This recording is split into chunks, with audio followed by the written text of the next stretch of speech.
여러분 중보의 열심, 뭔가 좀 해야 되겠다 하는 그런 마음이 드는 그런 제목입니다. 사실 오늘 우리가 말씀 안에서 보면 하나님께서 인간을 찾아오는 모습을 볼 수 있어요.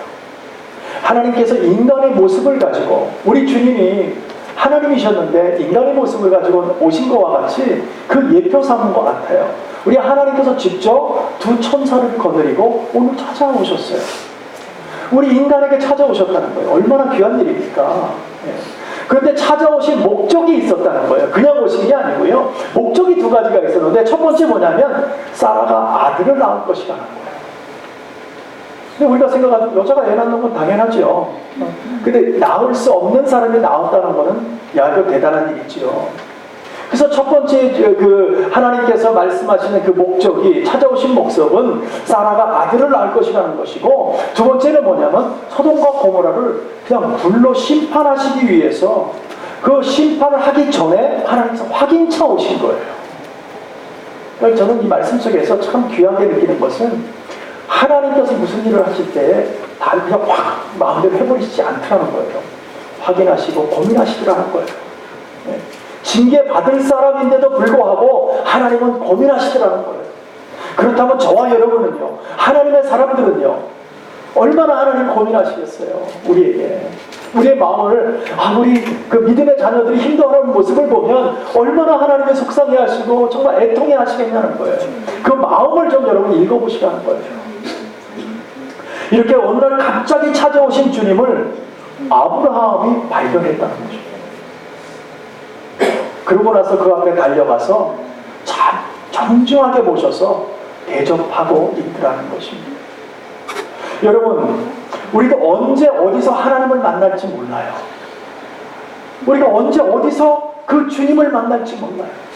그러나 중요한 것은 뭡니까? 우리가 기다림 속에서 그 주님을 발견할 수 있는 영적인 능력이 있기를 간절히 축원합니다.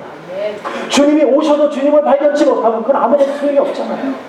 근데 주님이 오셨는데 그 주님을 발견하는 아브라함을 보세요. 바로 우리가 아브라함 같이 주님 오셨을 때 주님을 발견해야 된단 말이죠. 그래서 바로 가서 그거를 영접할 수 있는 저와 여러분 되기를 축원합니다. 그래서 부지간에 오시는 주님, 언제 오실지 몰라요. 그분은 어떤 모습으로 올지 몰라요. 그러나 성경에 보면 낮고 낮은 자의 모습으로 오실 때가 많더라는 거죠. 낮고 천한 모습으로 오기 때문에 우리가 이렇게 눈길 한번 좋지 않는, 그냥 싫어, 막 그냥 우리 마음이 너무 그냥 우리끼리만 좋다고 그러고, 우리 믿음의 사람들도 우리만 그냥 행복하다고 그러지 정말 힘들고 어렵고 지친 자들 돌보지 않아요. 그 옆에 가지 않으려고 해요. 냄새난다고 싫어해요. 근데 우리는 주님은 그런 모습으로 오실 수도 있다는 거예요. 그래서 우리가 작은 소자에도 불안대접 대접하는 것이 바로 나에게 하는 것이다 라고 성경에 기록되어 있지 않습니까? 우리는 모든 사람들을 아름답게 바라봐야 될 줄로 믿습니다. 왜요? 하나님의 형상이라는 거예요. 하나님의 형상. 그 사람의 겉모습만 보지 마세요. 그래서 우리에게 다가오는 모든 사람들에게 우리는 마음을 오픈해야 돼요. 그리고 사람으로 받아줘야 될 줄로 믿습니다. 그래서 우리는 믿음 안에서 마음을 열고 내 주변을 항상 살펴야 돼요. 여러분 계시는 곳 그곳을 중심으로 해서 모든 곳을 살펴보셔야 된다는 거예요. 주님이 어디 계실지 몰라요. 언제 오실지 몰라요. 어떠한 모습으로 올지도 몰라요. 그러나 우리 인간적인 눈으로는 하나님을 발견할 수 없다는 거예요. 인간적인 마음을 가지고는 하나님을 보려야 볼 수가 없을 거예요. 그러나 우리가 열린 마음을 가지고 낮고 천하고 불쌍한 자를 돌아보는 그런 자세를 가지고 우리가 나아갈 때에 주님을 만날 수 있는 줄로 믿습니다. 그래서 히브리서에 보면요, 13장에 이런 말씀이 있습니다. 형제 사랑의 일을 계속하고 손님 대접하기를 잊지 말라. 이로써 부지 중에 천사들을 대접한 이들이 있느니라 라고 말하고 있습니다. 마치 아브라함의 행위를 염두에 두고 기록한 것 같습니다. 또 마태복음 24장에 보시면요, 생각지 못하는 날 하나님이 오신다는 거예요. 생각지 못하는 날, 우리가 생각하지 못하는 날 어느 날 하나님이 오신다는 거예요. 또 인자가 올 때 도적같이 오신다고 말씀하셨어요. 그러니까 우리 그 때를 모른다는 거죠. 그 때를 알으면 하나님은 항상 기다리겠죠. 그 길목에서. 그러나 하나님은 그렇게 알려주시지 않는다는 거예요. 오늘 아브라함을 보십시오. 어느 날 오정쯤에 저 오정이라는 것은 아주 한낮입니다. 한낮에 그 중동 지역이 얼마나 뜨겁습니까? 사우디아라비아 같은 건 너무 뜨거워서요. 보통 오후에 1시부터 5시까지는요, 다 방공석 오고 다 쉽니다. 다 오침이에요. 다 자요. 아무것도 안 하고 너무 뜨거워서 일을 할 수가 없어요. 그런 중동 국가예요. 그렇기 때문에 그곳은 한낮에 아주 떼약볕에 너무 뜨거운데 그늘 밑에서 텐트 밑에서 쉬고 있었어요. 근데 저기서 멀리서 누군가가 오는 것을 발견합니다. 그걸 하나님이라고 한눈에 발견하지요. 그러고 나서 뛰어갑니다. 천천히 만나 어슬렁어슬렁 가지 않았다는 거예요. 그 앞에 쏜살같이 달려가서 바로 부복해버리고 엎드려 절을 했다는 거예요. 하나님을 발견할 수 있는 눈이 있었다는 것입니다. 사실 여러분 보세요. 아브라함은요, 한 집안의 가장이잖아요, 지금. 그리고 집안에서 길리온 군사가 318명을 데리고 롯을 구하러 갔던, 전쟁을 나갔던 대단한 사람입니다. 그러니까 어떻게 보면 굉장히 부자지요. 이런 사람이 누구 앞에 가서 무릎을 꿇는 거, 처음 보는 사람 앞에서 무릎 꿇는 게 쉽습니까? 안 그래요. 자존심이 있지. 그런데 지금 이 아브라함을 보니까 주님을 딱 발견해서 그냥 쏜살같이 뛰어가서 그 앞에 납작 엎드리는 거예요. 정말 대단한 사람 아닙니까? 자기의 것을 다 내려놓고 하나님 앞에 가서 절하고 있다는 것이지요. 분명한 것은 하나님을 발견할 수 있는 눈이 있었다는 것입니다. 이렇게 되기 위해서는 어떻게 해야 될까요? 날마다 주님을 기다렸을 것입니다. 나를 만나주셨던 주님, 나하고 약속하셨던 주님, 그 주님을 날마다 기대하면서 기다렸을 거예요. 오늘일까 내일일까 언제 오실까, 그 주님이 나를 또 언제 찾아오실까 하는 그런 마음을 가지고 늘 긴장하면서 바라보고 있었다는 것이죠. 그럴 때에 주님이 오시니까 그것을 발견하고 쏜살같이 갔다는 거예요. 늘 날마다 하나님을 만나기로 소원하는 마음을 가지고 살았다는 것입니다. 저와 여러분도 이런 삶을 살기를 원합니다. 주님을 날마다 기다리는 삶, 주님을 날마다 기대하며 고대하는 삶을 살아가야 될 줄로 믿습니다. 이제 새 나그네를 맞아들인 아브라함이요, 그들을 최선을 다해서 대접하기 시작합니다. 근데 대접하는 모습 보니까 참 은혜로워요. 왜냐하면 한 집안의 가정이고 부리는 수화가 엄청나게 많은 아브라함이었어요. 근데 아브라함이요, 종들을 불러서 야 우리 대접할 테니까 이렇게 해라 지시만 하지 않았어요. 막 뛰어다니기 시작하는 거예요. 그 시간부터 막 걸어다니지 않았어요. 막 달려갑니다. 급하게 들어갑니다. 막 그냥 짐승떼기도 막 달려가서 송아지를 막 잡아옵니다. 근데 이때 아브라함의 나이가 99세였어요. 정말 연로한 나이 아닙니까? 한낮에 너무나 더운 이 시간에 쉬지 않고 뛰어다닙니다. 섬기겠다고. 종이 그렇게 많은데 부리지 않아요. 본인이 직접 달려다닙니다. 본인이 직접 그 짐승 무리에 들어가서 자기 것을 가장 좋고 아름답고 살찐 것을 잡아냅니다. 그러고서 대접하겠다. 뿐만 아니라 떡을 만드는데도 자기 아내를 직접 불러서 직접 하라고 합니다. 지시해요. 얼마나 아름답고 정말 보기 좋은지 몰라요. 아무리 자기가 많이 가지고 있고 자기의 그 바운드가 아무리 크다 할지라도 하나님 앞에서는 철저하게 낮아지는 그 모습을 보십시오. 정말 숨쉬기도 정말 쉽지 않은 그 더운 날씨에 열심히 수고하면서 최선을 다하는 모습을 오늘 볼 수 있다는 것입니다. 그 모습을 6절 7절에서 나타나는데 한번 같이 보실까요? 같이 한번 읽어보겠습니다. 아브라함이 급히 장막에 들어가 사라에게 이르되 속히 고운 가루 세 쇠알을 가져다가 반죽하여 떡을 만들라 하고, 아브라함이 또 짐승떼에 달려가서 기름지고 좋은 송아지를 취하여 하인에게 주니 그가 급히 요리한지라. 막 급한 거예요. 그러면서도 가장 좋은 것을 대접하고 싶어서 정말 애쓰고 있었던 것이죠.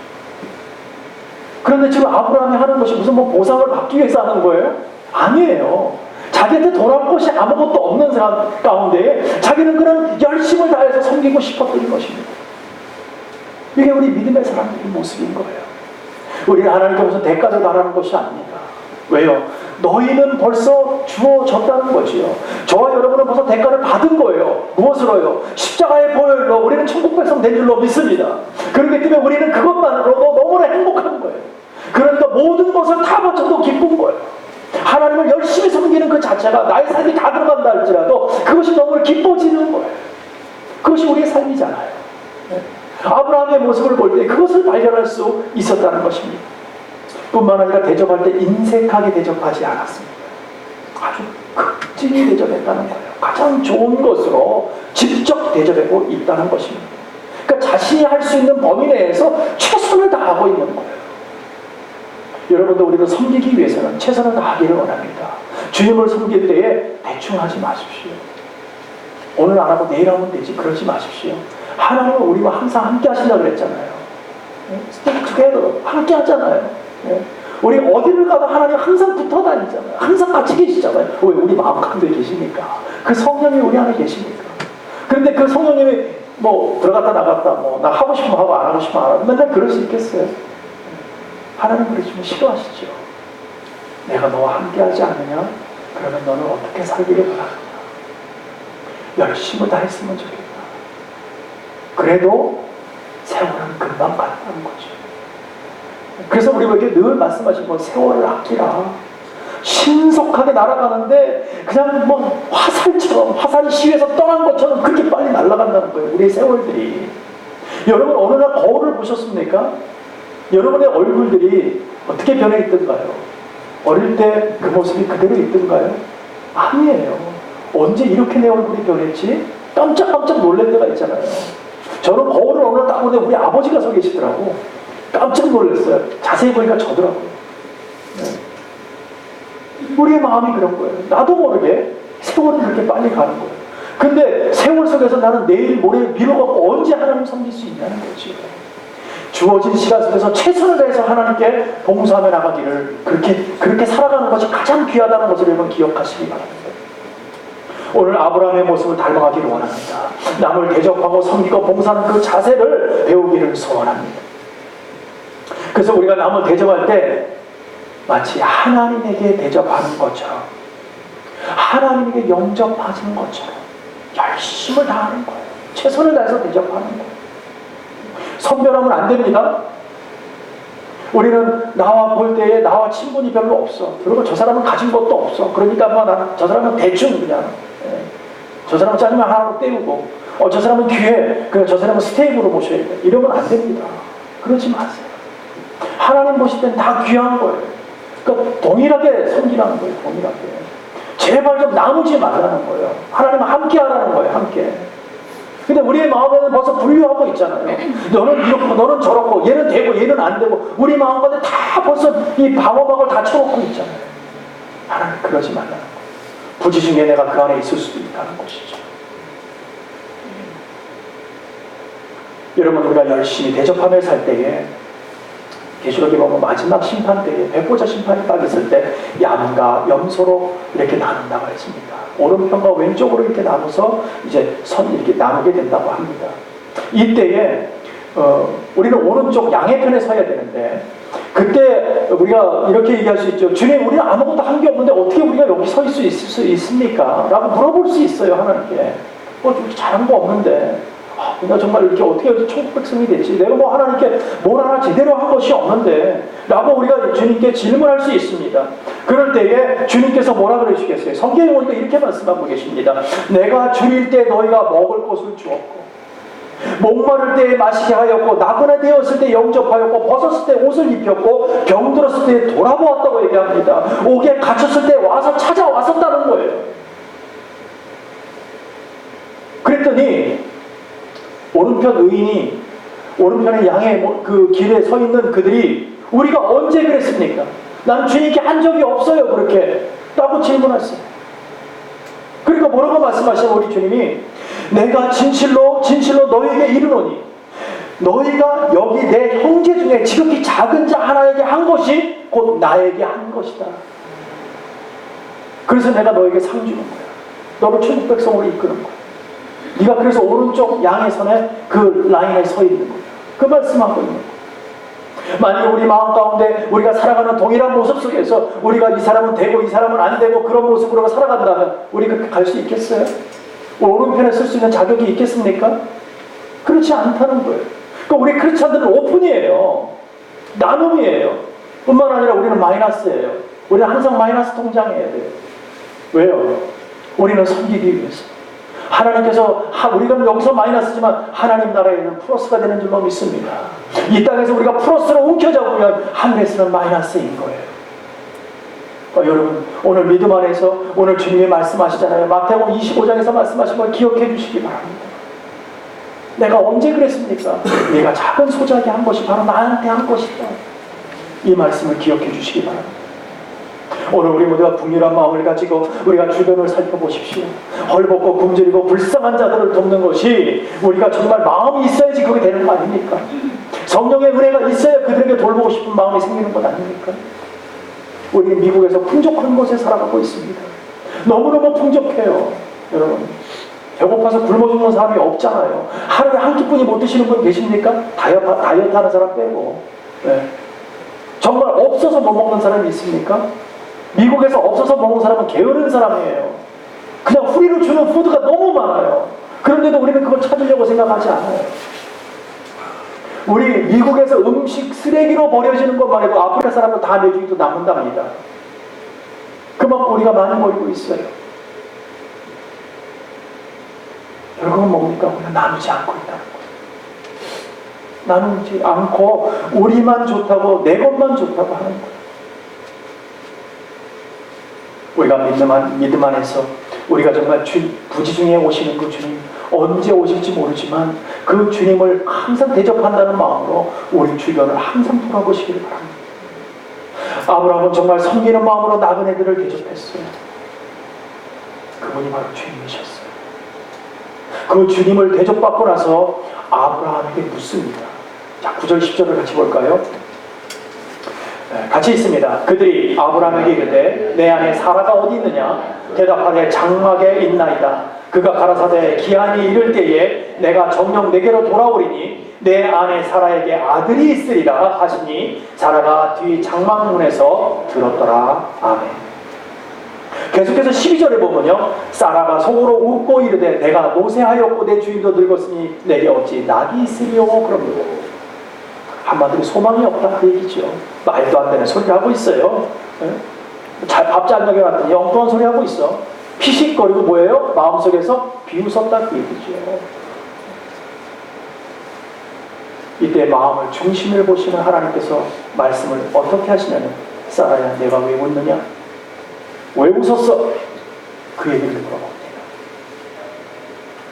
분명히 내가 다시 돌아오는 너는 아들을 낳을 거야. 근데 인간적인 생각으로 보니까는요, 이때 나이가 벌써 90이에요 사라가. 아브라함은 100살이 다 됐어. 99세예요. 네. 사라는 지금 89세예요. 뭐 이거 말도 안 되는 소리죠. 인간적인 생각으로는. 네. 그러나 하나님께서 누치 하시는 말씀 뭡니까? 하나님은 능치 못할 일이 없는 줄로 믿으라 라고 말씀하시지 않습니까? 우리가 그 믿음을 믿어야 될 줄로 믿습니다. 네. 그러니까 사라가 그 마음을 딱 들켰어요. 어떻게 알았지? 아마 뜨끔했을 거예요. 얼마나 놀랐을까요? 근데 또 자신있게 얘기하는 말이 뭐냐면 나 안 웃었는데요. 오리발을 딱 내밀어요. 네. 그러니까 주님께서 단호하게 얘기하십니다. 너는 무섭다. 내가 웃는 모습을 너의 마음 중심을 내가 보았다는 거죠. 네. 여러분 주님은 우리의 생각과 마음을 다 아시는 분인 줄로 믿습니다. 우리는 속일 수 없어요. 주님은요. 그런데 우리는 안 보이는 하나님이라고 자꾸 하나님을 속이려고 해요. 네. 사람은 어떻게 속이는 건 몰라도 하나님은 속일 수 없는데 거꾸로 생각하고 있어요. 하나님 안 보이시니까 하나님 모르실 거라고 자꾸 생각해요. 사람에게만 안 보이면 될 거라고 생각합니다. 네. 천지는 속일 수 있을지라도 하나님은 속일 수 없는 줄로 믿습니다. 그래서 우리는 언제나 정직하게 잘못을 시인하고 고백하는 삶이 은혜 받을 수 있는 지름길인 줄로 믿으시기 바랍니다. 우리가 내 것을 정직하게 되는 거, 잘못했으면 잘못했습니다. 주님 웃었습니다. 용서했어요. 그러나 주님이 말씀하시고 나에게 임하기를 원합니다. 이게 맞는 것 아닙니까? 근데 안 웃었다는 거예요. 그러고 나서 나에게 아들이 없을 거라는 거예요. 지금 주님은 오늘 갑자기 얘기한 게 아니잖아요. 24년 동안을 얘기하고 있어요. 주님께서 너에게 아들이 있을 거야. 열방이 너부터 시작될 거야. 너에게 하늘의 별과 같이 이 땅의 모래와 같이 엄청난 수를 내가 허락할 거야. 엄청나게 약속을 했는데도 계속 믿지 못하고 지금까지 믿지 못하고 있었던 사람이었어요. 여러분, 사라는 말도 안 되는 소리라고 생각하고 정말 기가 막혔을 거예요. 그래서 쓰는 숨을 졌지요. 마음속에서 비웃었다 그 얘기지요. 그러나 하나님 다 알고 계셨다는 거죠. 여러분, 쓰는 숨과 비웃음은 불신앙의 상징입니다. 하나님의 말씀을 믿지 못하겠다 그 얘기지요. 하나님 말씀하셨는데도 믿지 못하겠다는 거예요. 하나님께서 어제 오늘 얘기한 것이 아닌데 마치 저와 여러분 같지 않습니까? 하나님께서 우리를 만나주시고 하나님의 은혜를 주시고 하나님 살아계심을 그렇게 나타내 주셨는데도 불구하고 아직까지도 반신반의하고 있지 않습니까? 계시는 걸까? 들으시는 걸까? 에이, 모르실 거야. 있긴 뭐가 있어. 그때 내가 잠깐 사람들 그 무리 속에 그냥 잠깐 그냥 내가 군중심리에 살짝 넘어갔나? 별 생각을 다 듣고 있어. 그러나 끊임없이 말씀해 주시는 하나님의 음성을 아직도 신뢰하지 못하고 있는 거예요. 정말 우리 같지 않습니까? 그럼에도 불구하고 하나님께서는요, 여전히 우리를 사랑해 주시겠다고 약속해 주시는 거예요. 얼마나 감사하신 하나님인지 몰라요. 그 놀라우신 크신 사랑으로 오늘도 계속적으로 사랑의 은혜를 우리에게 부어주고 계시다는 거예요. 얼마나 좋으신 아버지입니까? 우리가 그렇잖아요. 우리 자녀들이 아무리 잘못해도 우리 부모 입장에서는 어때요? 아버지 입장에서, 어머니 입장에서는 어때요? 항상 내 아들이 귀한 거예요. 내 딸이 귀한 거예요. 왜요? 내 자식이니까. 호적 화가 안 써. 너 더 이상 내가 너하고 관계 안 해. 그래도 내 아들이 내 딸이에요. 그렇죠? 세상 법에서는 어떨지 모르지만 바꿀 수가 없는 거잖아요. 우리 하나님께서도 그러신 거예요. 우리가 그렇게 하나님을 갖다 힘들게 하고 아프게 하고 고생시키고 정말 안타깝게 해도 그래도 내 자식이야. 허허허 조금만 잘해도 그냥 뭐 하나 조금만 거 하나님께 하나님 하면 근데 너무 좋으셔갖고 막 우리 하나님 막 춤을 추시니까 그래 내가 다 해줄게. 그런데 우리는 아직까지도 하나님을 믿지 못하고 저분이 정말 나의 아버지일까? 저분이 정말 그렇게 하실까? 정말 계시기는 할까? 아직도 우리는 그런 믿음의 신앙을 가지고 살아가고 있다는 것입니다. 여러분, 아브라함에게 대접받은 주님이 두 번째 목적을 이루기 위해서 소돔으로 향해서 갈 차비를 하고 있습니다. 근데 이때 정말 돌발적인 일이 벌어지게 돼요. 어떤 일이 생기냐면 17절입니다. 한번 보세요. 여호와께서 가라사대 나의 하려는 것을 아브라함에게 숨기겠느냐라고 말씀하십니다. 저는 소돔으로 가려고 하는 목적을 아브라함에게 알려줘야 되겠다 그 얘기죠. 예. 왜 그랬을까요? 왜 갑자기 하나님 마음이 변해서 아브라함에게 얘기했을까요?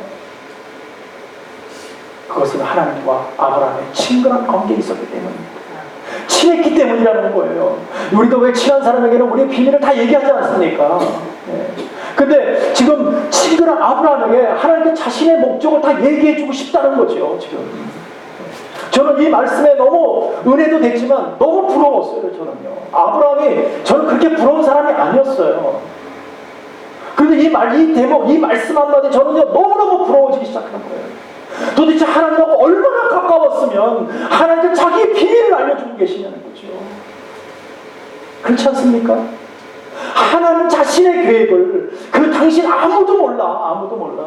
천사도 모르는 계획이에요. 그러나 하나님 자신이 알고 있는 그 계획을 얼마나 아브라함하고 가까웠으면 그것을 알려주고 계시냐는 거예요.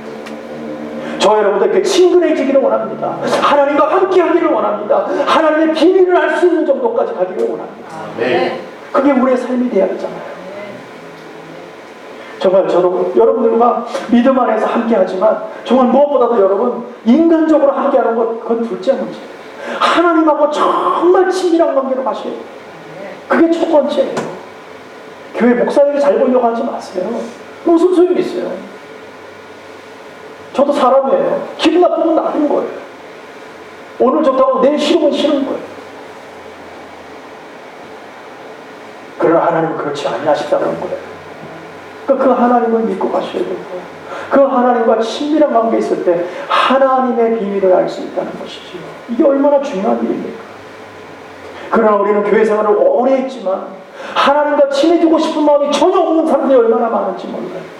교회 생활은 수십 년씩 했지만 있지만 하나님하고 전혀 가까워지지가 않고 있어요. 주님이 원하시는 방법대로 살지도 않고 전혀 변화하려고 생각도 안 하고 있어요.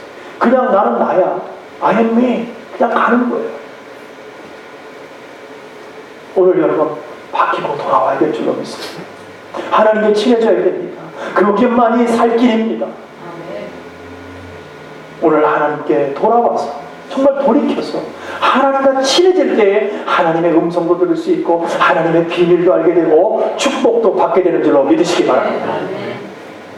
지금 하나님 자신의 계획을 아브라함에게 알려주시고 난 다음에 그 계획은 어떤 계획이냐면 물론 소돔과 고모라를 이렇게 불로 심판한다는 그런 계획이었어요. 한번 20절과 21절을 한번 같이 보겠습니다. 뭐라고 얘기하냐면 여호와께서 또 가라사대 소돔과 고모라에 대한 부르짖음이 크고 그 죄악이 심히 중하니 내가 이제 내려가서 그 모든 행한 것이 과연 내게 들린 부르짖음과 같은지 그렇지 않은지 내가 보고 알려 하노라. 주님이 직접 가서 한번 보시겠다는 거예요. 지금 소돔과 고모라 땅의 죄악이 너무나 커서 너무나 심각해서 내가 여기다가 징계를 허락하기 전에 한번 가보시겠다는 거죠. 그러니까 궁극적인 계획이 뭡니까? 심판하시겠다 그 얘기죠. 거기를. 네. 근데 우리가 여기서 두 가지를 알 수 있는 것은요, 첫 번째는 죄는 부르짖음이 있다는 거예요. 오늘 부르짖음이 크고라고 말하고 있습니다. 죄는 그냥 가만히 있지 않습니다. 우리가 죄를 지면 죄는 소리를 지른다는 거예요. 우리가 남을 억울하게 하고 눈물을 흘리게 하고 학대하고 고통을 받게 한다면 그 고통이 그냥 있지 않고 그 고통의 소리가 하나님 귀에 들린다는 거예요. 나는 괜찮은지 모르지만 그렇지가 않다는 거예요. 나는 그 사람에게 별거 하잘 거 없는 존재라고 생각하고 막 고통을 주는지 모르지만 그 고통의 소리가 하나님께는 다 들린다는 거예요. 굉장히 중요한 문제입니다. 그래서 우리는 결단코 사람들을 억울하게 하거나 고통스럽게 하면 안 되는 거예요. 그 소리가 하나님께 들리기 때문입니다.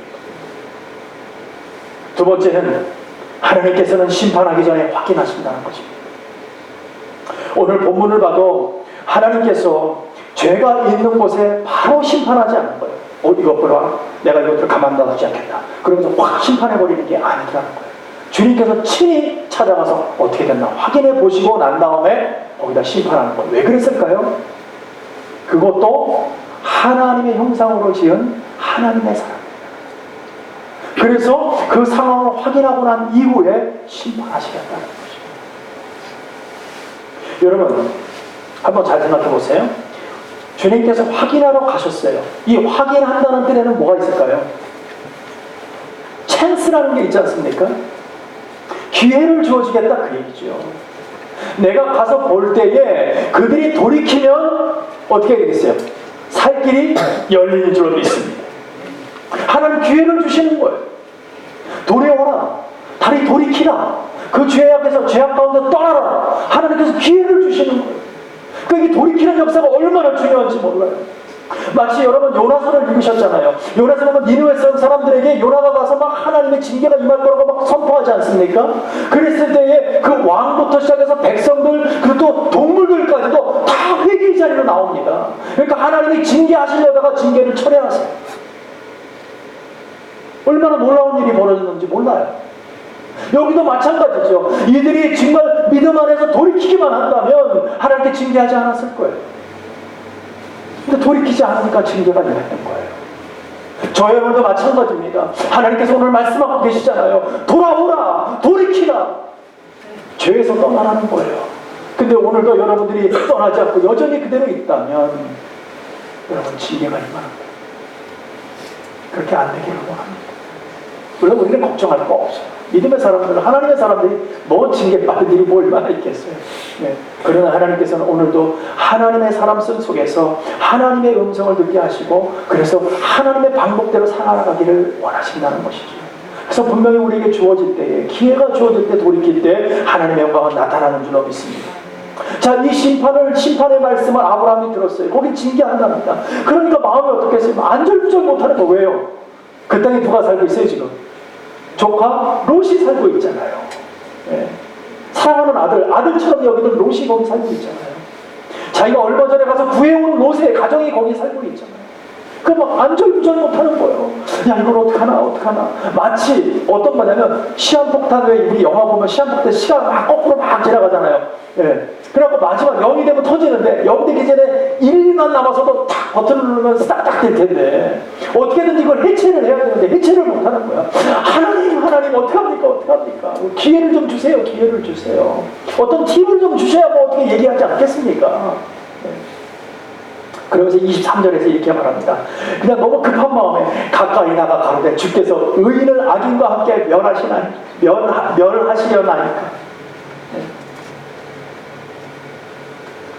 너무 급한 나머지 그 땅에 징계가 임하면 뭐 다 죽을 것 같으니까 어떻게든 좀 살려보겠다고 지금 뭐 그냥 지푸라기라도 잡고 싶은 그런 아브라함이었어요. 하나님은 사랑의 하나님 아니십니까? 그러니까 그 땅에 죄가 있다고 하더라도 하나님 백성들이, 의인의 백성들, 하나님의 백성들이 그 땅에 있을 텐데 하나님 그들까지도 다 죽일 겁니까? 지금 그 얘기를 하는 거예요. 저들의 기도 소리를 좀 들어달라는 거죠. 아무리 죄가 반영한 땅이라도 하나님을 섬기고 기도하는 의인들이 분명히 있을 텐데 하나님 그들까지 죽이면 안 되지 않습니까? 어떻게든지 하나님을 좀 붙들고 싶었어요. 그러면서 딜 아닌 딜을 하게 됩니다. 어떻게 하나님하고 딜이 됩니까? 말이 안 되잖아요. 어떻게 하나님하고 딜을 할 수 있어요? 우리 정말 피조물들이. 근데 아브라함이 지금 하나님하고 딜을 하고 있는 거예요. 하나님 그 땅에 의인 50명이 있으면 하나님 그거 좀 살려주시겠습니까? 라고 묻는 거예요. 그러니까 하나님께서 뭐라고 말씀하시냐면 26절에 그래 내가 온 지경을 용서할게 라고 말씀하십니다. 내가 용서한다. 용서한다는 말 뜻에는 뭐가 있을까요? 거기는 없다는 거죠. 이 말을 들은 또 아브라함은 기쁨이 딱 찬 거예요. 그래? 야, 이거 하나님께서 이렇게 뭔가 좀 찬스가 있네. 그러면서 하나님 죄송합니다. 어떤 기회를 한 번만 더 주세요. 그래서 그냥 조금 더 딜을 더 합니다. 이번에 혹시 45명, 혹시 5명 빠져갖고 우리가 심판받으면 안 되지 않습니까? 45명쯤 있으면 어떻겠습니까? 용서할게. 그러니까 더 과감해져요. 그 다음부터는 30명, 20명, 10명까지 내는 거예요. 참 배짱도 참 이렇게 좋은지 모르겠어요. 여러분, 우리가 이 말씀 속에서 발견할 수 있는 것은 지금 아브라함이 아무리 죄가 만연한 곳, 하나님께서 징계하기로 아예 마음 먹은 곳이라 할지라도 아브라함은 중보하고 있다. 하나님의 결정한 곳이라도 또 한 번 중보하고 있다는 거예요. 그것을 어떻게든지 살려보고 싶었던 거예요. 아브라함 자신을 중보한 것이 아니지 않습니까?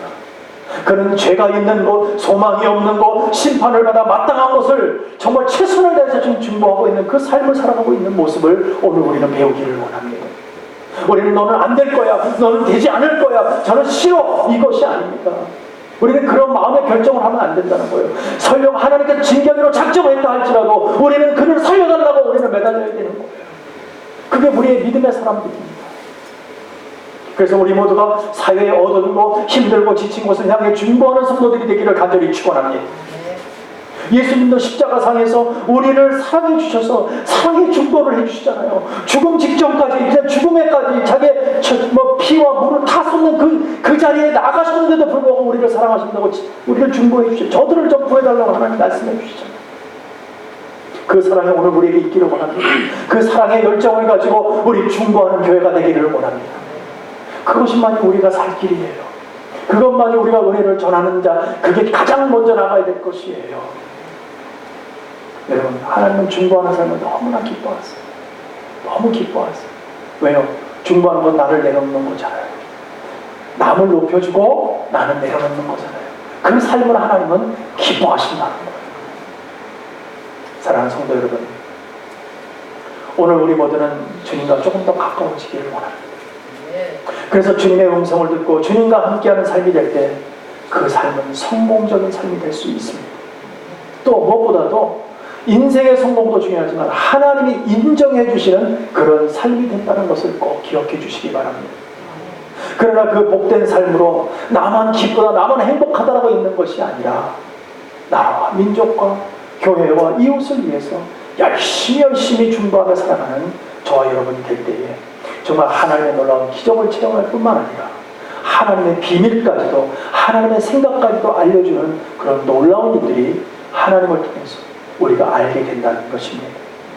오늘 주님과 한 걸음 더 나아가서 주님과 가까워져서 주님이 기뻐하신 일들을 행하며 또 서로가 서로를 중보하며 살아가는, 그래서 하나님이 기뻐하시는 삶 속에서 오늘도 한번 승리의 찬양을 부르며 걸어가는 저와 여러분 되시기를 간절히 축복하고 축원합니다. 아멘. 기도하겠습니다.